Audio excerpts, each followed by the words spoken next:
আসসালামু আলাইকুম সুপ্রিয় দর্শকবৃন্দ। দেশের আবহাওয়ায় বড় ধরনের পরিবর্তনের আভাস দিচ্ছে বাংলাদেশ আবহাওয়া অধিদপ্তর।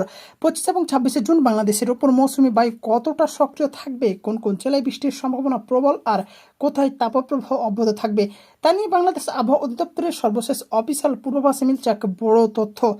এই মুহূর্তে বঙ্গোপসাগরের সিনপেটিক অবস্থা কেমন, কোনো নিম্নচাপ বা লঘুচাপ দানা বাঁধছে কিনা এবং আগামী 2 দিনের ঠিক কোন সময়ে আপনার এলাকায় বৃষ্টির সম্ভাবনা সবচাইতে বেশি, সবকিছুর একদম জেলা ও বিভাগ ভিত্তিক নিখুঁত ডাটা সহ জানতে পারবেন আজকের এই বিশেষ প্রতিবেদনে। তাই নিজের এলাকার আপডেট মিস না করতে চাইলে ভিডিওটি শেষ পর্যন্ত দেখার অনুরোধ রইল। চলুন বিস্তারিত জেনে নেওয়া যাক, এবং আপনি যদি আমাদের চ্যানেলে নতুন হয়ে থাকেন অবশ্যই চ্যানেলটি সাবস্ক্রাইব করতে ভুলবেন না। শুরুতেই আসা যায় বঙ্গোপসাগর এবং সম্ভাব্য নিম্নচাপের তথ্যে। আবহাওয়া অধিদপ্তরের সিনপেটিক অবস্থা অনুযায়ী এই মুহূর্তে সাগরে কোনো নিম্নচাপ নেই, তবে লঘুচাপের একটি বর্ধিতাংশ পশ্চিমবঙ্গ থেকে উত্তর পশ্চিম বঙ্গোপসাগর পর্যন্ত বিস্তৃত রয়েছে। এর ফলে উত্তর বঙ্গোপসাগরে মৌসুমি বায়ু বর্তমানে দুর্বল থেকে মাঝারি অবস্থায় রয়েছে। তবে আসার কথা হলো বাংলাদেশের স্থলভাগের ওপর এই মৌসুমি বায়ুর প্রভাব বেশ সক্রিয় রয়েছে। সাগরে কোনো নিম্নচাপ না থাকায় সমুদ্র বন্দরগুলোর জন্য কোনো সতর্ক সংকেত নেই, তবে স্থলভাগে এই সক্রিয় মৌসুমি বায়ুর প্রভাবে বৃষ্টিপাতের স্পেল বা প্রবণতা রয়েছে।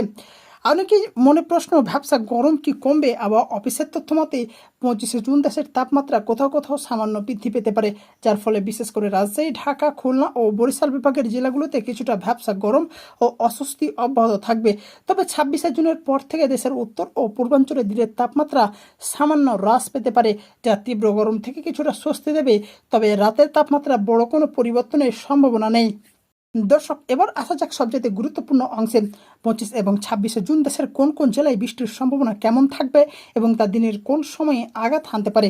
প্রথমেই আসে সিলেট ও রংপুর বিভাগের কাছে। এখানে বৃষ্টিপাতের সম্ভাবনা রয়েছে ৭০ থেকে ৮০%।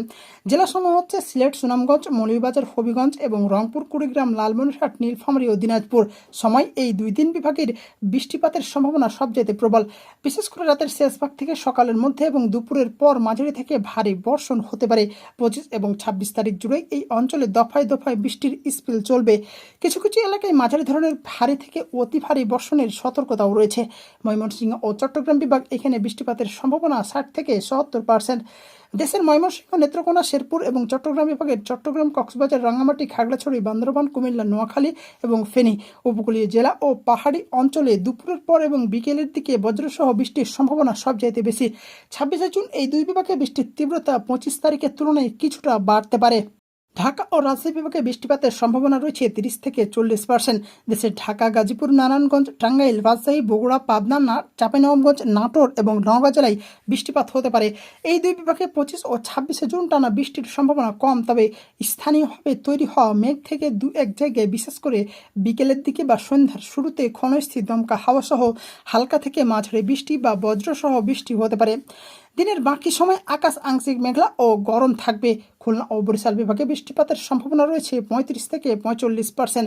বিশেষ করে খুলনা, যশোর, সাতক্ষীরা, বাগেরহাট এবং বরিশাল, পটুয়াখালী, ভোলা ও বরগুনায় বৃষ্টিপাতের সম্ভাবনা প্রবল। 25 জুন এই 2 বিভাগে বৃষ্টির পরিমাণ কিছুটা কম থাকলেও বিকেলের দিকে নদী অববাহিকা ও উপকূলীয় জেলাগুলোতে অস্থায়ী ঝড়ো হওয়া ও বজ্রবৃষ্টি হতে পারে। 26 জুন বরিশাল ও খুলনায় কিছু কিছু এলাকায় বৃষ্টির পরিমাণ সামান্য বাড়তে পারে। দর্শক, আপনি কোন অঞ্চল থেকে আমাদের ভিডিওটি দেখছেন কমেন্ট করে আমাদের জানিয়ে দিতে পারেন। আমাদের আগামী আপডেটে আপনার অঞ্চলের আপডেটই আমরা যোগ করে দেব। আবহাওয়া অধিদপ্তরের অতিরিক্ত তথ্য জানা গেছে 25 এবং 26 জুনে বিক্ষিপ্ত বৃষ্টির প্রবণতা এখানেই শেষ হচ্ছে না। চলতি সপ্তাহের শেষের দিকে অর্থাৎ আগামী 4 থেকে 5 দিনের মধ্যে দেশ জুড়ে বৃষ্টিপাতের এই প্রবণতা বা তীব্রতা আরও বৃদ্ধি পাওয়ার সম্ভাবনা রয়েছে। ফলে বলা যায় আগামী জুন মাসের শেষ পর্যন্ত দেশের বিভিন্ন অঞ্চলে এই বর্ষার আমেজ ও বৃষ্টিপাত অব্যাহত থাকতে পারে। এই ছিল আবহাওয়া অধিদপ্তরের দেওয়া সর্বশেষ তথ্যের বিস্তারিত বিশ্লেষণ। আমরা জেলার বর্তমান অবস্থা কেমন কমেন্ট করে আমাদের জানান।